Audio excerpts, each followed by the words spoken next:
The Ontario Coalition Against Poverty are camping outside of Mayor John Tory's condo tonight to demand he do more to help the city's homeless population. Let's go to CP24's Christina Tenaya, who is live with those details. Christina. Good evening, Courtney. Well, this group has gathered outside the mayor's home before, but this is the first time, as far as I'm aware, that they've decided to sleep over outside the mayor's home. I have some numbers for you, if you could just bear with me for just a moment. So according to the mayor's office, the city of Toronto has added 600 shelter beds to the system since December, and council next week is going to begin a process to better align shelters with existing services and facilities in the city. But according to numbers from the city of Toronto's website, it looks like those 600 shelter beds are not helping as much. So these are numbers from the City of Toronto's website as of just 2 days ago. They tell us that family shelters in the city are operating at a 100% occupancy rate.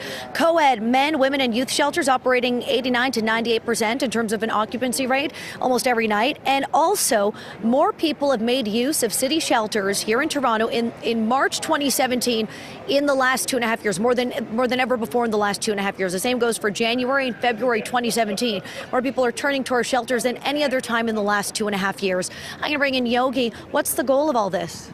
So, as you just mentioned, Mayor John Tory has repeatedly, in response to the crisis that's unfolding in the shelter system, brought up numbers. So he quotes, say, for example, now he's saying there's 600 beds that have been opened up, but those numbers are decontextual. You can't just say numbers without talking about how many beds they're actually replacing. So these aren't new beds that are being added. These are beds that are being added based on shelters that closed a little while ago. They're also not all permanent beds. So like 36, for example, of those beds are temporary. One of the things that we're bringing to light here today and why we're here right now is that it's mid of April right now.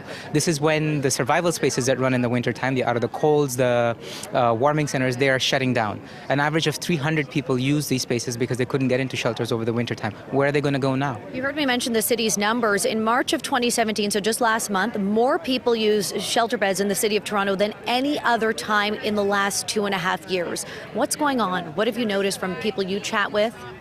That's just exactly it. The city of Toronto is putting up about 4,100 beds over the course of this year. That's what they've planned for. But in 2013, their own numbers pegged the total number of homeless in the city at 5,000 plus. And those numbers, as you point out, have only gone up. So you have a situation where the shelters are overburdened, they can't accommodate people, and they're dealing with chronic overcrowding, bug-infested dormitories, and recurrent spread of contagious diseases that's taking a real toll on homeless people. And Mayor John Tory has done very little about it.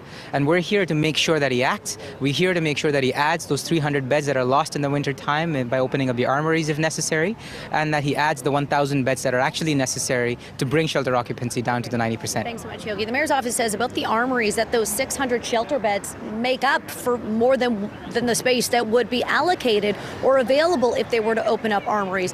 And in terms of those numbers I provided about so many people using shelters in our city in March of 2017, I'm going to give you an example. This past March, 4,534 people used shelter beds in the city compared to last March when it was 4,077 people. Back to you. Christina Tenaya reporting live.